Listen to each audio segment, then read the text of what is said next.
Welcome to our first annual information meeting. My name is Tom Maston, and I'm the chair of the Board of Trustees of the CBE Pension Plan.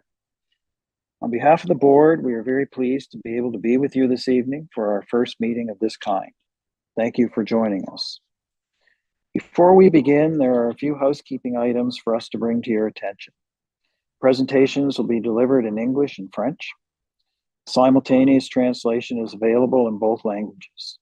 For those of you joining us online, you have the option to listen to the meeting exclusively in English, in French, or in the language as it is being presented.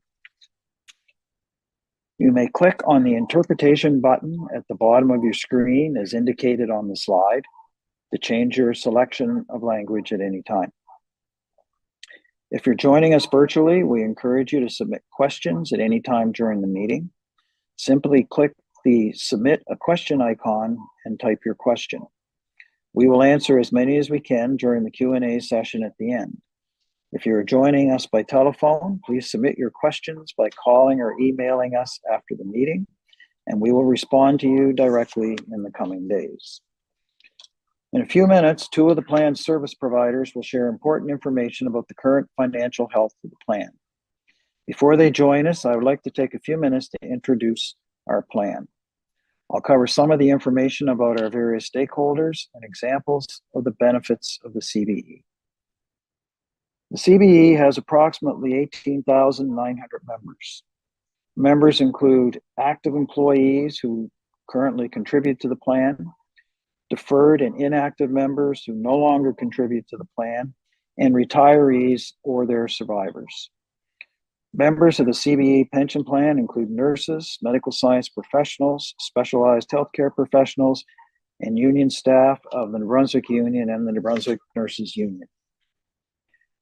The parties to the plan, those who are responsible for establishing the plan, are the NBU, NBNU, and the province of New Brunswick.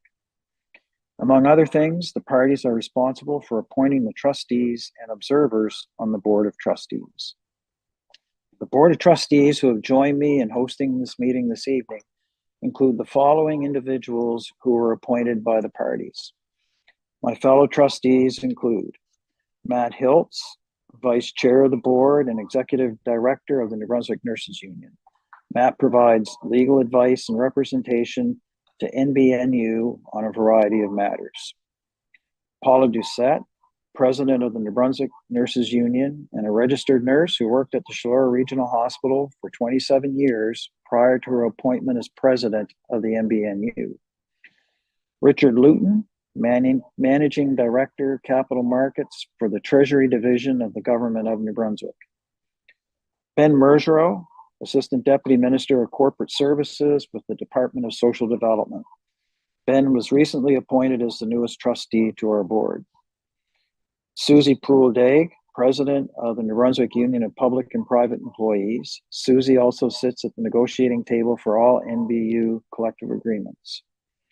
Marilyn Quinn, a retired registered nurse and past president of the New Brunswick Nurses Union. Maria Richard, first vice president of the New Brunswick Nurses Union.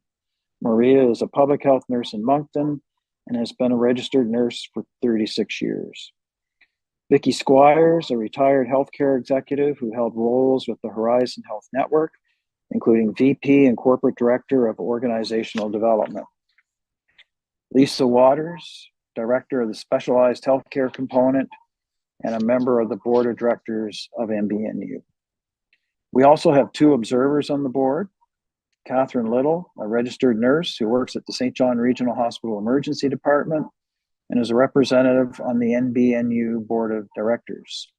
Lee Sprague, Executive Director of the NBU. Lee provides legal advice and representation to the NBU. Detailed biographies for each of them are available on the plan's website. As for myself, I have 28 years experience in the New Brunswick healthcare system as a Regional Health Authority Vice President and as an Assistant Deputy Minister and Deputy Minister in the New Brunswick Department of Health. As a board, we are responsible for overseeing the plan's security and sustainability. Together, we want to ensure that all current and future retirees have access to a pension for the rest of their lives once they retire.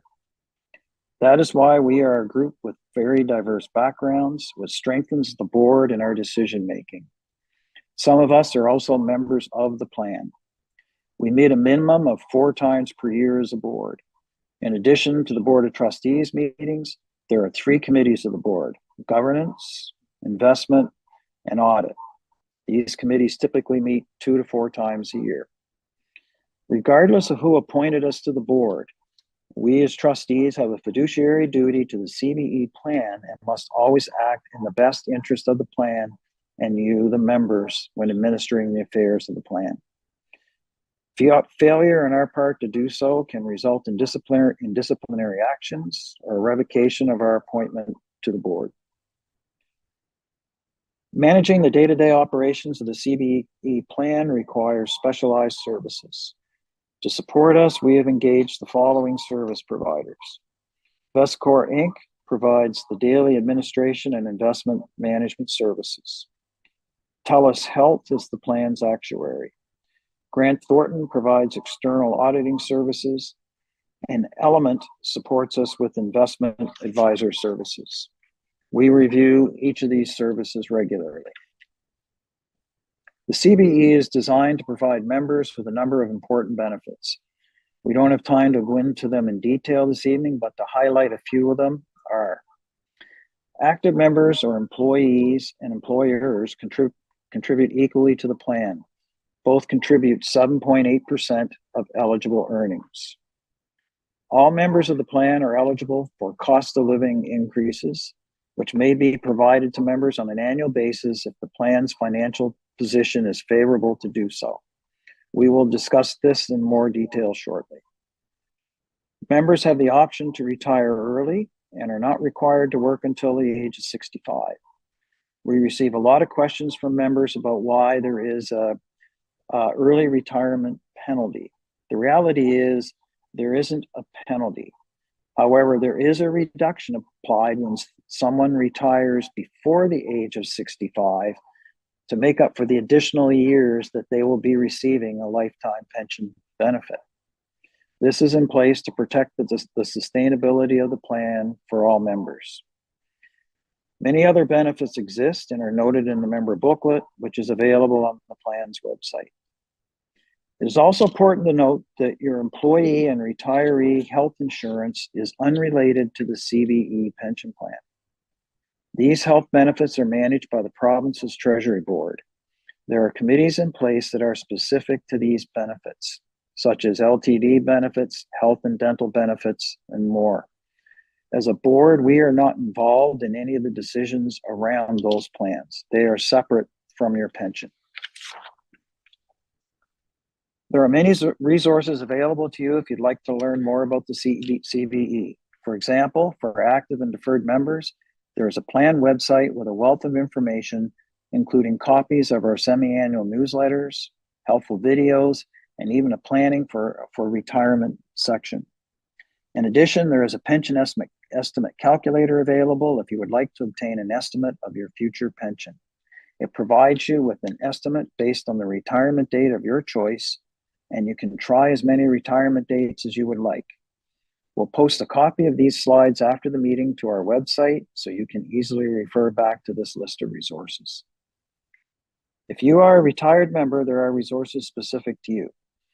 These include semi-annual newsletters, pension payment calculators, and important forms, all of which are available on the plan's website. In addition, you're welcome to contact Vescor's member services team anytime if you have a question related to your CBE pension.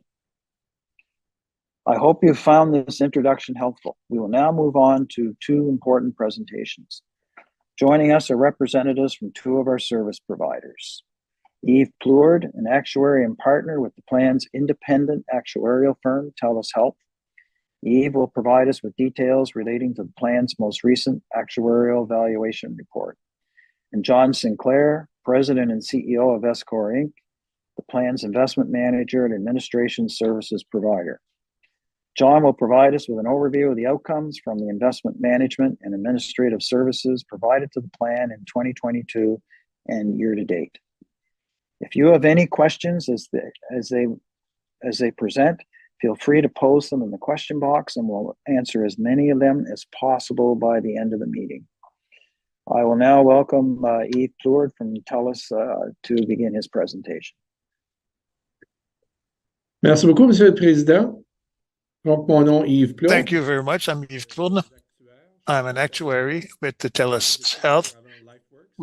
Previously, we were Mono Chapelle, and the name of the business has changed a few times over the past few years, but we're always the same team, offering the same quality of services through the trustees. I'm pleased to be here tonight to walk you through the results of the most recent actuarial evaluation of the shared risk plan for certain bargaining employees of New Brunswick hospitals as of December 31st, 2022.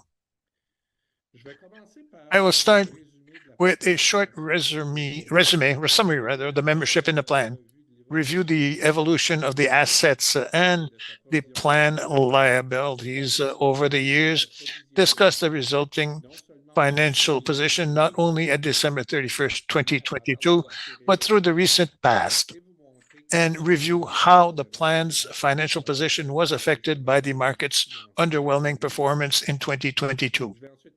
I will then review the risk management test results that we track annually, and finally provide information on inflation in Canada and review the cost of living adjustments that was awarded by the Board of Trustees for January 1st, 2024. So let's start with the plan's membership. The number of active members represented by the blue columns had stabilized between 8,500 and 9,000 from 2017 to 2020. But in the last 2 years, the plan's active membership has grown significantly because of the addition of the LPNs and paramedics in 2021. These additions have resulted in an active population of over 11,500 members by the end of 2022. An influx of active members such as this is of great benefit to the plan and will assist in providing additional security to your plan benefits and therefore reduced overall risk for all members. An increase in active membership also increases the ability to continuously provide COLA to all plan members. The number of retirees represented by the orange columns continue to grow at a steady speed, which we do not expect will continue for the foreseeable future. The plan has a total of more than 4,200 retirees at December 31st, 2022. On the asset side, you will note that the market value of assets in the pension fund represented by the blue columns has increased significantly over the last few years, from about $1.8 billion at the end of 2015 to over $2.8 billion as of December 31st, 2022. The year 2022 was particularly difficult from an investment perspective due to the impact of high inflation and ever-increasing interest rates. This has put negative pressures on investment returns of all pension plans in Canada. In 2022, your pension plan investment return was minus 2.1%, which, albeit negative, was a very good return when compared to your pension plan benchmark and against other pension plans' investment results. John will provide more information on the performance later on. Despite the negative return, the plan's assets have remained quite stable from December 31st, 2021 to December 31st, 2022. Now, in order to be able to determine the financial position of the plan, we need to compare the assets of the plan to its liability. The plan's liability is a representation of how much money we believe should be in the fund at the time of the evaluation in order to pay all the benefits that members have accrued up to the date of the valuation. In order to calculate the liability, we need to make many assumptions about the future. One of those assumptions is the discount rate, which we use to put a value on your pension plan liability. The discount rate represents a very conservative estimate of expected investment returns for the future. Historically, the plan used a discount rate of between 4.5% and 4.75% per annum. This year, given the significant increase in the level of interest rates, and therefore a significant increase in what we expect the pension fund can earn in the future, the discount rate was increased to 5.0% per annum. This assumption continues to be very conservative, and we actually believe that the fund can be expected to earn over the long term approximately 7% per annum, being a full 2% more in the actuality in the fund. So maintaining a funded ratio conservative allows us to expect that more often than not, the investments should generate additional funds compared to our assumption of the funding rate, which continues to secure the benefits of the plan and continue to offer the trustees the possibility of granting a COLA causes in a continuous way. Over the past 7 years, the plan's liability went from just over $1.7 billion at the end of 2015 to more than $2.5 billion at December 31st, 2022, as shown by the orange columns. You will note that the assets in the plan increased slightly faster than the plan's liability over the period spanning from 2015 to 2021, due to the fact that we use a conservative discount rate in the calculation of the liability. This allowed us to build a surplus in the plan, which was able to absorb the downturn of the year 2022. That is a very still healthy position at December 31st, 2022, and which offers the trustees again this year to provide you with a significant amount of COLA, as we will see later on. To ultimately determine the financial position of the plan, the trustees add to the assets the amount of contributions made to the plan in excess of the cost of the accruing benefits over the next 15 years. On December 31st, 2022, those excess contributions for the 15 years following the evaluation date represent an amount of $580 million, which when added to the assets gives us a total adjusted asset value of just under $3.4 billion. When you divide these assets by the liability, you obtain a funded ratio called the open group funded ratio. The funded ratio is the measure that is used by the trustees to determine how much they will have available to spend on providing cost of living adjustments to plan members and providing other benefit improvements in accordance with the terms of the funding policy for the plan. It would also determine if contributions have to be adjusted up or down, or in very rare circumstances, if benefits have to be reduced. I'll take you through the evolution of the funded ratio over the last few years. As you can see in this graph, this ratio has remained well above 100% over the recent past, which means that we expect that there are enough assets in the plan, including excess contributions to be received in the future, to provide for all the benefits payable for the lifetime of active members and retirees.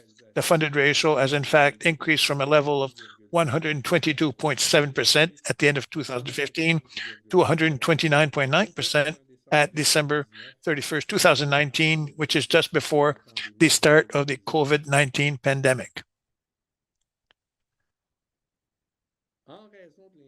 As a result of the uncertainty created by the start of the pandemic in March 2020, the financial markets retreated in an unprecedented manner, hitting a low at about the end of March 2020, which reduced the funded ratio for the plan to about 120.3% at March 31st, 2020.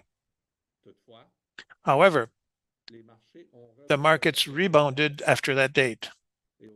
And by December 31st, 2020, the funded ratio had returned to 124.6% at the level it had been just 2 years prior. In 2021, the plan experienced a significant increase in its funded ratio. And these are a few reasons why such positive outcomes occurred for 2021. First, investment returns over the year exceeded 9%, which provided a significant funded ratio because the return exceeded our discount rate assumption that year by over 4.5%. Secondly, an increase in the discount rate from 4.5% to 4.75% in the year resulted in a decrease in the plan's liability, which in turn results in an increase in funded ratio. Lastly, the addition of the LPNs and paramedics to the plan in 2021 represents a significant influx of new members, which has a positive long-term impact on the plan's financial well-being and is reflected by an increase in the funded ratio. One could say that the stars had aligned for the plan in 2021, and the resulting impact of all these good news is that the funded ratio increased significantly to 139.1%. This buffer above 100% provides a very good protection against the future events because they can absorb important volatility while remaining above 100%. This buffer is a very good protection against future unforeseen events. It also provides us, which brings us to 2022. And as you are aware, the year 2022 was an unsettled period for the markets. We continued to endure the effects of a pandemic, which was still causing major disruptions in some parts of the world. We experienced serious disruptions to supply chains, to oil and energy prices remain at very elevated level. And to complicate matters, Russia invaded Ukraine in 2022. All of this causes significant uncertainty in the markets, which remains to this day. It is causing significant inflation levels not seen in decades, and unprecedented increases in interest rates were enacted by various central banks in order to fight inflation. All this uncertainty resulted in financial market conditions that were very challenging and an investment of minus 2.1% investment return. The combination of negative investment return and the provision of a COLA last year in excess of 5% meant that the funded ratio was reduced from 139.1% at the beginning of 2022 to 133.6% at December 31st, 2022. Albeit lower than last year, a funded ratio remaining well above 130% continues to be a very healthy financial position despite the uncertainty faced by the plan during 2022. The plan has been basically preparing itself for the last 10 years to face such market volatility. Notwithstanding a few dips in the market, as time is going by, your pension benefits have become more secure as the funded ratio accumulated a significant buffer above 100%. We may not yet be out of this volatility for some time. Nonetheless, it appears that the battle against inflation is starting to bear fruit, given the last 6 months of inflation published by Statistics Canada were at or below 4%, with the last reading for October 2023 at 3.1%. Furthermore, investment returns to date in 2023 have been in line with expectations, providing investment returns of about 4% to December 31st, 2020, which allows us to observe a capital funding ratio which is more stable so far for 2023. So in any case, you can rest assured that your plan still has a funded ratio significantly buffer above 100% and therefore is ready to face the market volatility in the markets. I'll now switch my presentation in English. Let's now take a look at certain risk management tests conducted annually. The first risk management test involves calculating the probability that base benefits under the plan will not have to be reduced over the next 20 years. On that basis, the plan scores a 99.55%, which means that in more than 99.55% of the studied cases, the base benefits payable from the plan remain intact. This score exceeds the minimum of 97.5% mandated by pension law and give us comfort in knowing that the security of these benefits is very high. Because the plan meets this test, it can continue to provide cost of living adjustments to all members and retirees. The second risk management test involves the calculation of the average cost of living increases that can be expected to be provided under the plan over the next 20 years. This calculation results in expected average cost of living adjustments of 100% of inflation over the next 20 years. The result of this second test is outstanding, indicates that full cost of living adjustments are expected to continue for the future. This brings me to the topic of inflation and cost of living adjustments. Over the last couple of years, inflation has been a hot topic of discussion, given that it has reached levels not seen in many decades. Your plan has been designed to provide protection against inflation through the award of cost of living adjustments, or COLAs for short. These COLAs are added to the accrued pensions of active members as they are building their pension through their working careers. And most importantly, the COLAs are added to the pensions that are payable to current retirees and their survivors. It is therefore an important feature of the plan and is used to prevent the erosion in purchasing power caused by inflation. The formula used by the Board of Trustees to determine the amount of COLA which can be awarded every year is based on the financial position of the plan. The board can only use a certain portion of the funded ratio in excess of 105%, which ensures that not all surplus, but only a portion is used every year to provide COLA. This year, with a funded ratio of 133.6%, the excess over 105 sits at 28.6%. In prior years, only 1/6 of that excess could be used to provide COLA. But for this year and future years, the Board of Trustees has proposed a change to the province and the unions to increase this amount from 1/6 to 1/5 of the excess. This proposed amendment was approved by the parties and is now being used to determine the amount of the COLA for January 1st, 2024. This formula resulted in an amount of $145 million to be spent on COLA for the increase of January 1st, 2024.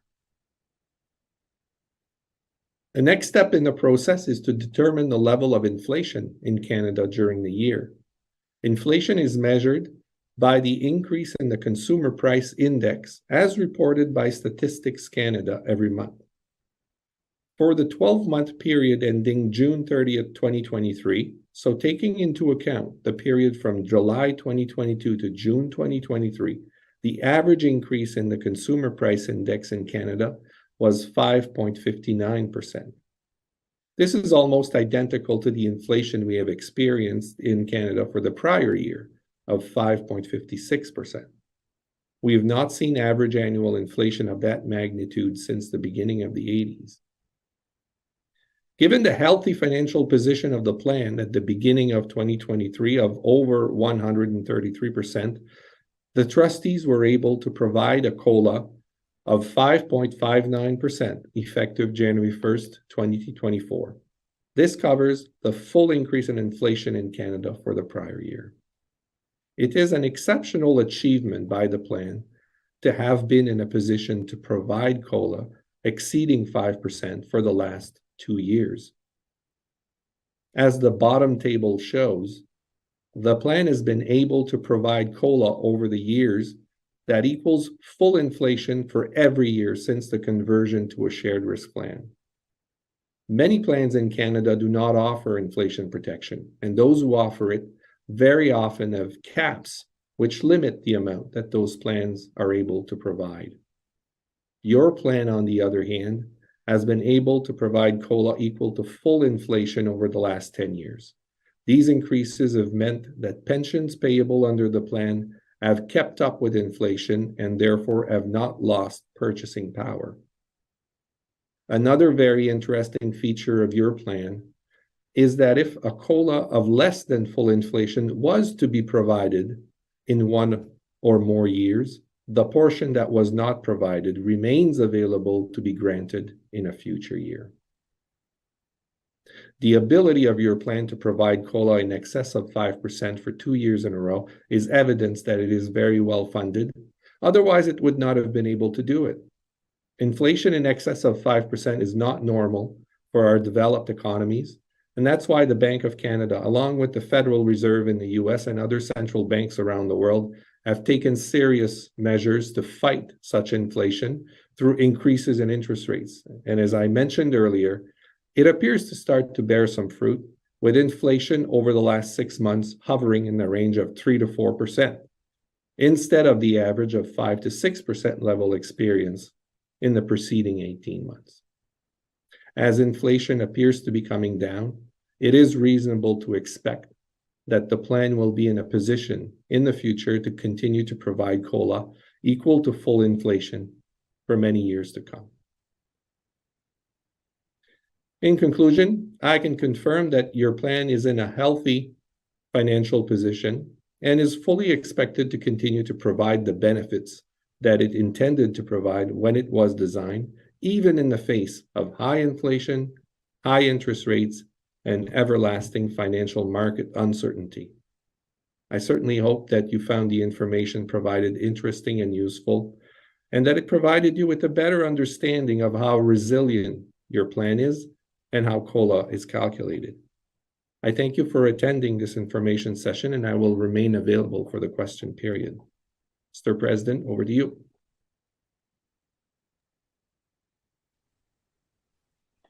Thank you, Yves. As a board, we are very proud that the CBE has been able to provide a full cost of living adjustment to all members, all members for every year of the shared risk plan. As active members, these increases are applied to your contributions to your future pension, and for retired members, these increases are applied to your annual pension. Joining us now is John Sinclair, President and CEO of ESCOR, the plan's investment manager and administration services provider. John. Thank you, Tom, and good evening, everyone. It's my pleasure to be able to provide an overview of ESCOR, the services we provide for your plan, and particularly the performance of those services in 2022 and over the long term as well.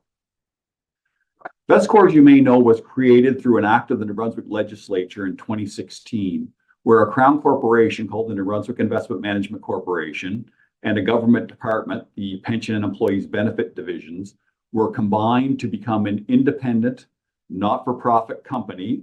And by independent, I mean independent of government, and a not-for-profit company equally owned by the New Brunswick Teachers Pension Plan and the New Brunswick Public Service Pension Plan.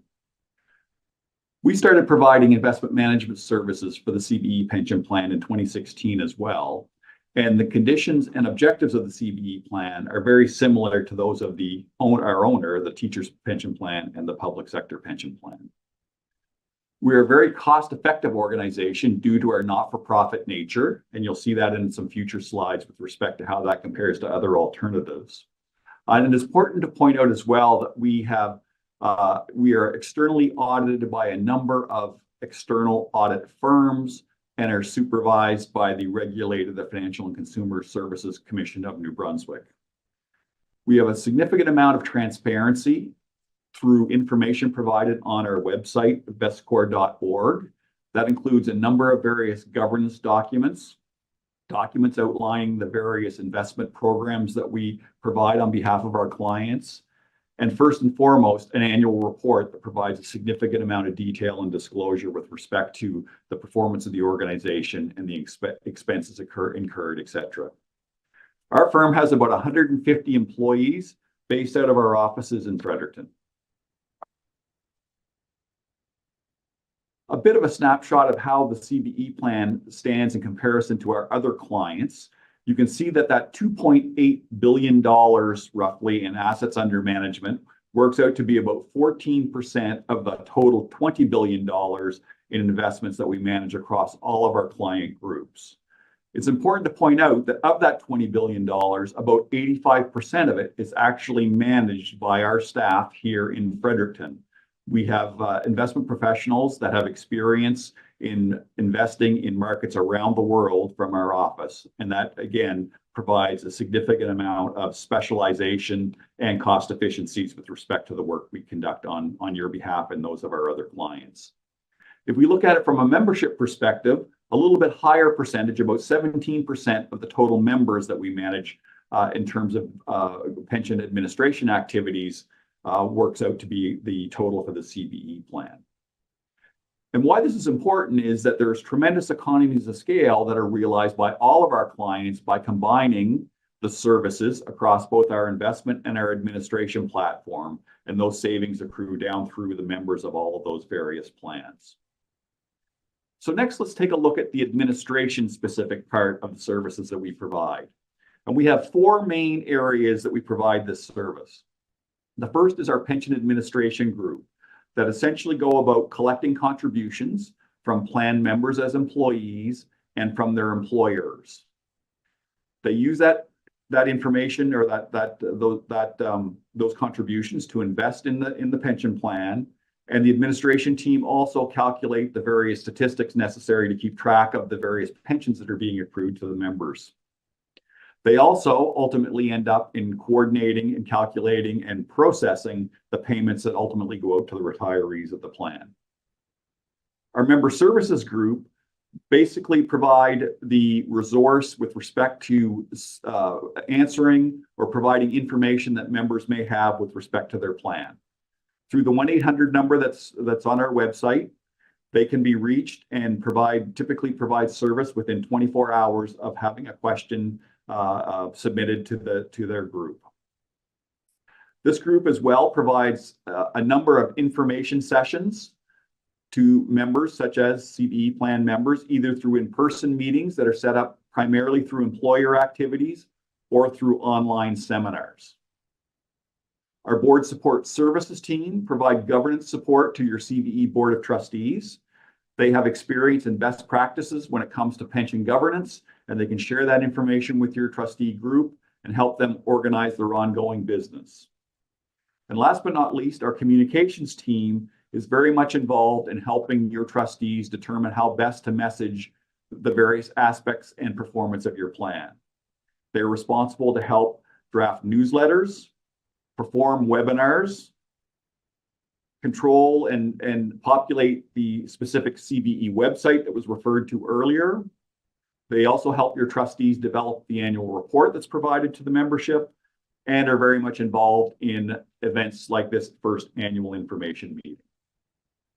If we look at 2022, our pension administration activities remain very cost efficient. As pointed out here, the average cost per member was about $101, which is the second lowest amongst a national peer group that our administration team benchmarks their activities against.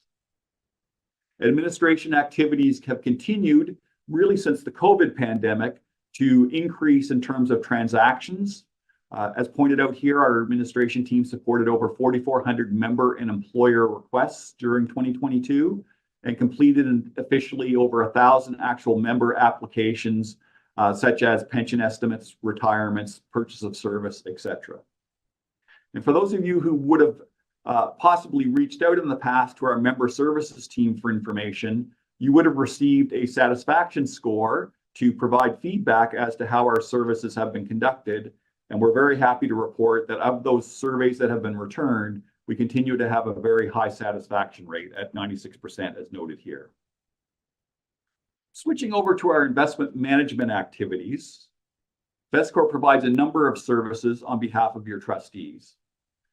The first service is to help your trustees determine the best investment policy to pursue with respect to meeting the goals and objectives of your pension plan. How to best meet those liabilities that Eve had mentioned earlier, and how to ensure that over the longer term, your plan can exceed the discount rate that's put in place by the actuaries. So as mentioned by Eve, that has traditionally been in the range of 4.5% to 4.75%, and recently has moved up as high as 5% with respect to reflecting the changes that have happened in the environment recently. So with this information, we help your trustees develop an investment policy that essentially outlines what assets to invest in what percentages, and with respect to what the various targets of those assets are. With respect to shared risk plans, those strategies typically end up being what we call lower risk investment strategies. And in any one period, the performance of those strategies in areas where, for example, financial markets might be really strong, typically those investment strategies will underperform the typical pension plan. But in times when markets are relatively weak, these investment strategies are expected to outperform, and over the longer term, perform as well or better than a typical pension plan as well. And we have some slides to follow to show you how that actually takes place. So on the bottom, a few various ways that we measure are measured with respect to how well we're doing with respect to the activities we're doing on the investment side. The first is, over the long term, how well have we done with respect to meeting your investment policy? The second is, how well has our active investment activity done versus your benchmarks? And third, but not last, but as important, how well we've done with your funding and risk management goals. So the slide shown here is the performance as of December 2022. And Eve mentioned, for example, 2022 was a very challenging year in global financial markets. 2022 was a year where the pent-up demand for services, for buying goods, for example, really broke open into the marketplace post-COVID. And that demand was not able to be fulfilled by the supply that was available, creating a fairly significant inflation issue that Eve talked to earlier. As well, on top of that, there were a number as well of geopolitical events that impacted financial markets. The war in Ukraine broke out with Russia violating their territory and starting that war. And also, you may recall there was a significant amount of trade friction between the Western world and China specifically. And both of those events essentially led to a year where we saw both fixed income or bond markets performing relatively weaker or having negative returns, because as Eve mentioned, global central banks, including the Bank of Canada, started to increase interest rates to fight inflation. And unfortunately, when interest rates are going up, the value of bond or fixed income securities go down. But along with that decline in fixed income values, equity markets stock markets were also negatively impacted because of those geopolitical challenges that I mentioned earlier. So in 2022, we really had the unusual occurrence of both fixed income or bond markets going down at the same time equity markets go down. And that is unusual typically for a diversified portfolio. Usually you have one offsetting the other. That being said, though, if you look at the performance here for the 1 year period in 2022, the performance of your plan, negative 2.12%, was significantly better than the benchmark return of almost negative 5% that would have been occurred if we had just followed your investment policy. So the active investment performance activities by Vestcor's investment staff added about additional, almost a little more than 2% of additional return to what would have been achieved by passively investing as per your investment policy statement. More importantly, however, the long-term results are the most important with respect to funding a long-term type pension plan like the CBE plan. And here you can see that over the 4-year time period, your plan has achieved a 6.2% return, again, over 2% higher than the benchmark return. And since the inception of Vestcor's activities on behalf of CBE, there's been a 5.4% return achieved with respect to the investment activities. And you can see here, we've also put together, we've compared these longer term returns to that 5% target discount rate, which is that new, more aggressive target discount rate that's now been applied to your plan. So here we've been able to, in both the 2022 period and over the longer term, outperform your investment policy benchmarks, while also over the longer term, outperforming that target discount rate. And that's really what's sort of noted here on the next slide. So one of the other questions that comes up, and if we go to slide on page 41, is how does this lower risk strategy actually compare to other types of typical pension plans? So here we've been able to take the returns for the CBE plan in 2022 and compare it to a median of a number of pension plans that are measured by the national firm RBC, or Royal Bank of Canada Investment and Treasury Services. The median pension plan, as measured by RBC in 2022, had a return of negative 10.33%. Your plan, while negative, was much less negative at 2.12%. So going back to what I mentioned about creating the investment strategy of where in weaker market periods, we expect the returns to be better, has been validated by what we saw here in 2022. More importantly, though, is if we look at the next series of comparators, the 4-year return, the CBE 4-year annualized return is 6.2%. And comparing that to the median of that RBC survey, you can see that it's better than the 5.32%. So not only did we do better in a weaker year of 2022, but over that 4-year period have done much better as well. And then again, just comparing that longer term discount rate versus 5% to the 5.4 that we looked at earlier. The next slide as well tries to give you a comparison as to how the actual volatility or risk of your plan compares to a number of other pension plans. So this information is shared on or measured on a 4-year basis. It's the same source, the RBC Investor and Treasury Services universe. And each one of these squares, other than the one that has the arrow pointing to it, is a pension plan that is measured by RBC.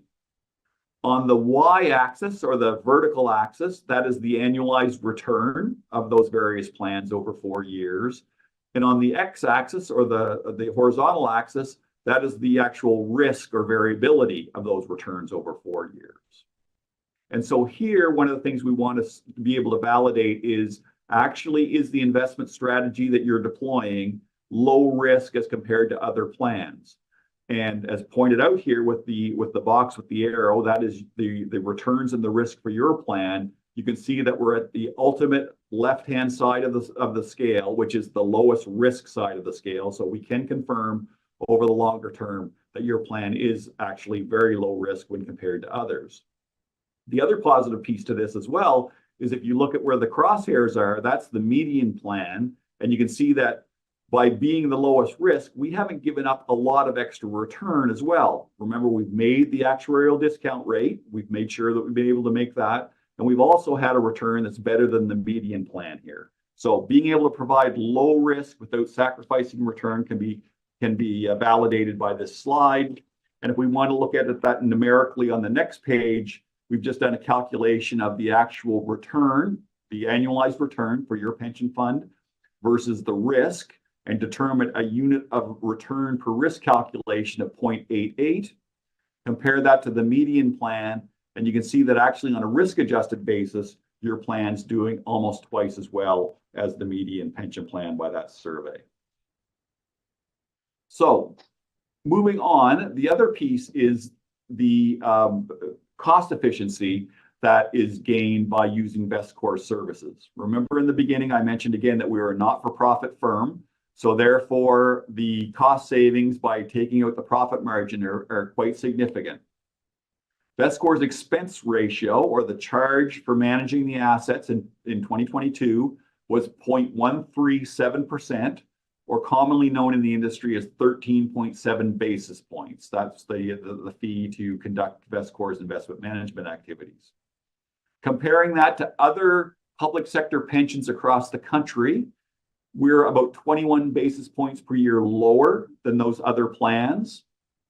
And if we looked at actually having these assets managed externally with for-profit managers, we're almost 0.5% or 54 basis points lower than what would be charged by those investment managers. So one way we like to look at that is just from a fee savings alone. If you look at the 2.8 billion in assets under management, you can look at just through cost savings of saving anywhere from about 6 million to 15 million in lower annual fees for the CBE plan just by cost savings alone. And one of the ways I like to look at that as well is if we were able to save $15 million a year just in cost savings, that would cover almost 650 pension payments to pensioners in the CBE plan during the year, a very material number. To finish off, I wanted just to share where we were with respect to the June 30th or mid-year numbers of this year. I believe you would have received a mid-year newsletter recently, which has this information and a little bit more detail behind our investment program. But you can see here that the portfolio return of 4.5% is ahead of benchmark for the year-to-date number. That's the 6 months to June 30th, 2023. And again, over the 1 year, the 4 year, and the since inception numbers, again, strong returns ahead of that target discount rate. And for the 1 and 4 year calculation, ahead of your investment policy benchmarks. And then one of the ways to look at that again is just comparing that to other plans, again, using this RBC benchmark. You can see here the CBE return is about 4.5% for that 6 month period versus the median pension plan of 4.76. Remember again, when I talked about investment strategy, we would expect in stronger market environments. And here, while the beginning of 2023 started out rather challenging, the latter half and certainly this second half of the year has been relatively strong. You can see that while we're a little bit behind the median pension plan as we would expect in the stronger market environment, we still have a very healthy 4.5%. And over the more important long-term 4 year number, you can see here that we're still outperforming that median pension plan by a pretty significant amount, 5.55% versus 3.96%. And again, as I mentioned when we looked at the prior slide, still well in advance of that 5% discount rate that's laid out by the actuary. So that's the information from Vestcor's perspective that we wanted to share with you this evening. But similar to Eve, we'll be here for questions, any questions that will come up. Thank you.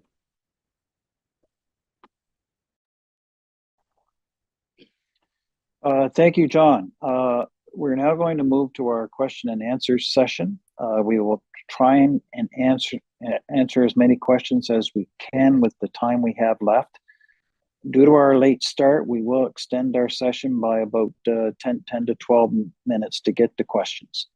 We have some questions that were submitted in advance and others have been submitted live. Paula Doucette, a fellow trustee, will join us in moderating this evening's question and answer. So Paula, over to you. Thank you, Tom.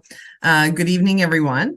So we have 8 questions that were submitted in advance. So I will read out those questions and ask either a trustee or one of our service providers to provide an answer to your question. So the first question is, it's my first time attending a meeting regarding my pension. I am nearing retirement and just want to learn about how it all works. The amount of loss if you retire before 65. Is there a great percentage of loss? I will have 20 years of the new pension at 65. What does that mean to me? So maybe Eve or Tom, you want to take that question? I can start with that, Paula. Perfect. Pension estimates are specific to each individual, and so for information specific to the various options that are available with your retirement, we suggest you contact Vescor's member services team, and they'll be happy to provide you the details that are specific to your situation. Thanks. Thank you, Tom. The second question that was submitted, could you run through a sample of how to use the calculators on the website? I'll go back to our chair on that one as well. Tom? Sure. There is a video on the website that provides a sample calculation and how to use the calculator. And so that is at cbenb.ca/calculators. And again, if there are any questions on that, contacting Vescor's member services would be helpful. All right. And the third question, could you speak to what is mentioned as a 5% penalty per year when retiring at 55 years old? I saw this noted, but also heard a Vescor member say it was not a penalty, but if you retired at 55 and pull your pension, my understanding is that it would be reduced 50%. Thanks. I can take that question, Paula. Thank you, Eve. So people sometimes refer to this as a penalty, but it's not a penalty, as Tom was mentioning at the beginning of the webcast. This is a reduction for early retirement. The pension plan is concerned about equity between plan members and is also concerned that plan members pay an equitable price for the benefit that they receive. So in each pension plan, there is a normal retirement age, and here it's 65. And so therefore, if you wish to retire before age 65, the reduction for early retirement ensures that the amount of pension you get over your full lifetime, whether you retire at 65 or at 64 or at 62, will be similar. And so because you're retiring earlier than 65, you will get the pension for a longer period. And in order for the value of that pension to be similar to a person who retires at 65, needs to be reduced by about 5% per year that you retire early.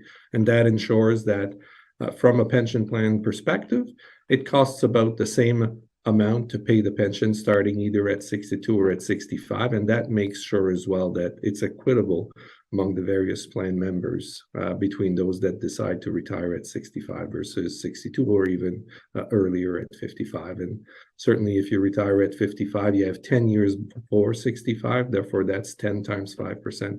That does come up to 50%, just to answer the specific question. Thank you, Eve. This one is around the cost of living. So last year's cost of living was eaten up by the increase in Blue Cross premiums. We were left with approximately $20 extra a month. This is more of a comment. I realize that COLA may not be available annually depending on many factors. This is concerning to our household as we are more aware of our pension not being able to sustain our needs as we age and would like to remain in our home. So I'm not sure, I think Eve, you had spoken about this in your presentation where the probability of awarding COLA was quite high for the years ahead. So I don't know if you want to add more to this. Oh, absolutely. No, Thank you. Thanks for that. As I mentioned in my presentation, I spent quite a bit of time talking about cost of living adjustments, and the CBE pension plan is probably the shared risk plan that's best suited to continue to provide full COLA for its plan members at a funded ratio of over 130%. There is no doubt that the plan is in a position where it's going to be able to provide cost of living adjustments for the foreseeable future. In fact, we calculate over the next 20 years that the plan will be able to provide 100% of inflation or full COLA, assuming a COLA of about 2.1% a year. If we continue to have inflation in the 5 or 6% per year for many years, then obviously that will pose challenges not only to this pension plan, but to all our economies in general. But we've seen that the central banks are on it. I am confident that the central banks will be able to tackle this challenge and get inflation back to a more normal level in the range of 1 to 3%. We've already seen, as I mentioned, some evidence of that over the last few months, and they're still not stopping. So we can expect that inflation will be tamed. And in a world where inflation is between 2 and 3%, this pension plan will not have any problem in continuing to provide cost of living adjustments in the future. Thank you, Yves.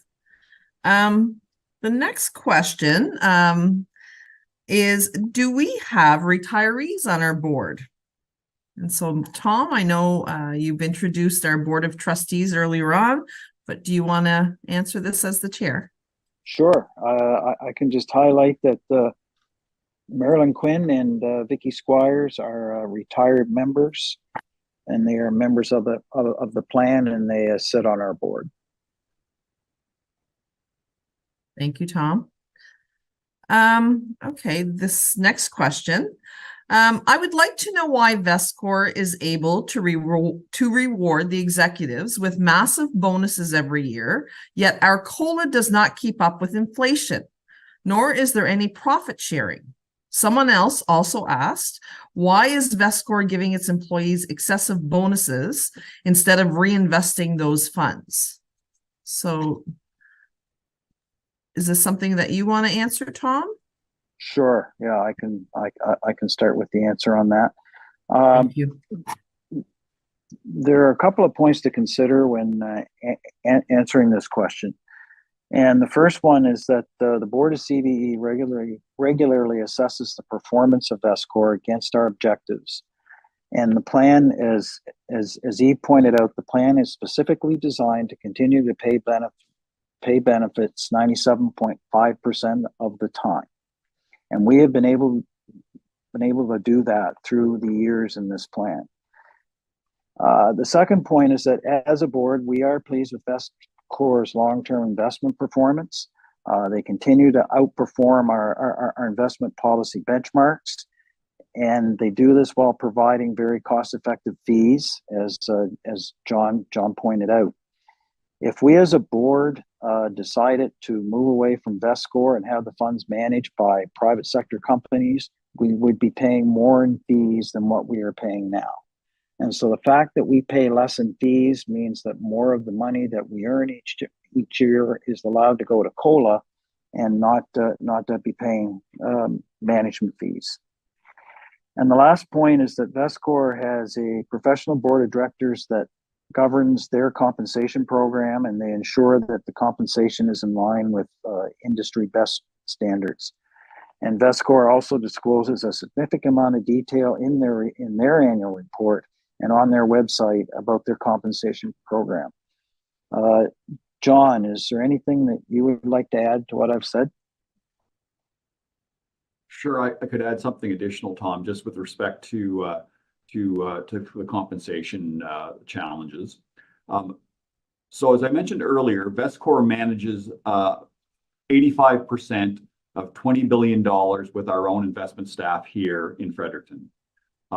That's a large amount of money for an investment manager based in Fredericton, based in New Brunswick, and even versus investment managers across the country.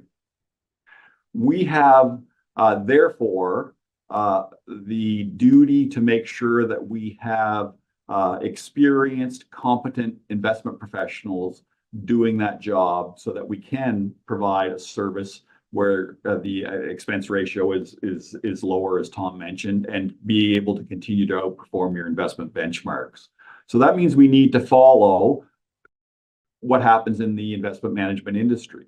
And in the investment management industry, there is a significant at-risk portion of compensation that's tied to performance metrics. And that typically is with senior staff who have direct investment line of sight and are measured against various benchmarks over the long term. And so, as Tom mentioned, our board of directors and through their HR committee and through the use of external consultants spends a lot of time to make sure that we have that compensation program that is following best practices, that is competitive with respect to us being able to continue to attract and retain the staff we need to continue to provide the services that we discussed this evening.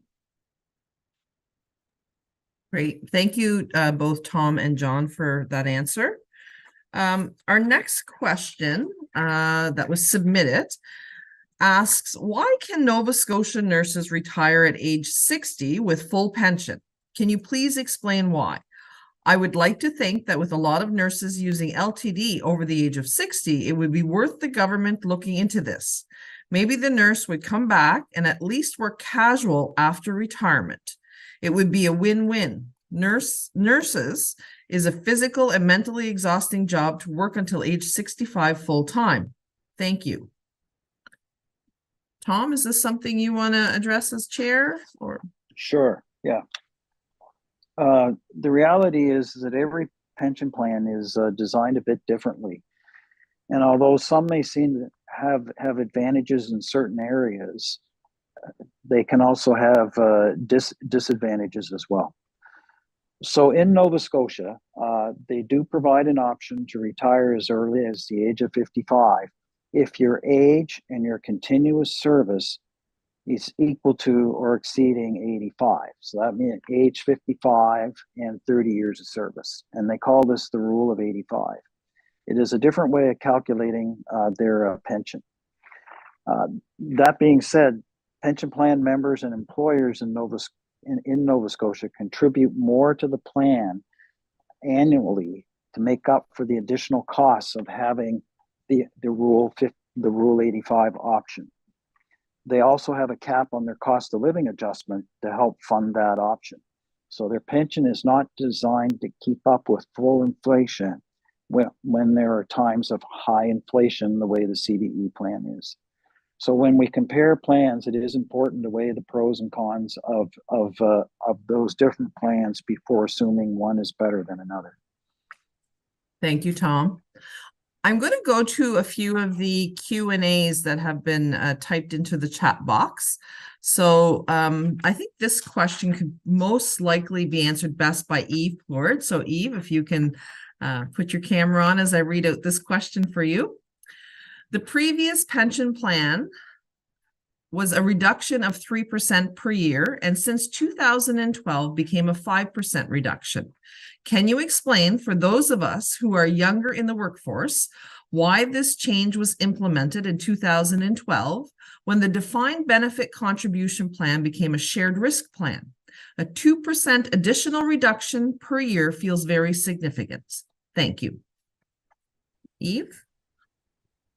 Yeah, I can certainly attempt and answer to the question, in the sense that I wasn't there in the negotiations in 2012 when this effectively happened. But certainly at the time, my understanding is that the pension plan was under very serious stress and needed, from a financial perspective, to be amended in order to provide the benefits that was reasonable, stable, so that it could be affordable and have a sustainable plan for the future. And certainly with people living longer, being healthy longer, it was deemed appropriate by the parties at that point in time to push the retirement age and increase the reduction as well to be more equitable. In a shared risk plan, because contributions are fixed and the employer may not be there to fund all the deficits, it's very important to have a benefit that is equitable for each member, and a 5% reduction ensures equity between those who may not be able to retire early versus those who can afford to retire early for various reasons. And so a question of equity as well was important to be resolved here. And a 5% reduction is equitable from an early retirement perspective to reflect the full cost of retiring early. Thank you, Eve. I'm going to go to Nancy Craig's question here. And I think potentially it would be for Tom maybe to address this or others on the board. But Nancy is asking, Will it be possible to manage our individual portfolios with regard to percentage contributed and how aggressive we wish our funds to be invested? And also, will it be possible to have individual meetings for our portfolios and for changes we may wish to make? I can certainly attempt an answer here, Paula, Okay. if Tom wants Okay. to, I can certainly Sure. you can certainly add, but you see that in some pension plans where individuals are allowed to make their own investment choices and their own contribution rate. And those pension plans are more prevalent in the private sector. They're referenced to as defined contribution pension plan. And those pension plan work where the employer puts contributions. You as an employee are responsible for the investment. You take the risk on your own of the investment, and then you get the pension that you can purchase at retirement with whatever funds you have accumulated. This is different than the type of pension plan that we have here, which is a defined benefit pension plan or shared risk plan, which works similar from that perspective, where investment risk is shared among all members. So it doesn't function to have every member have their own investment policies and have their own risk profile based on their own choices of investments. In a plan like this one, the purpose is actually to share the investment risk.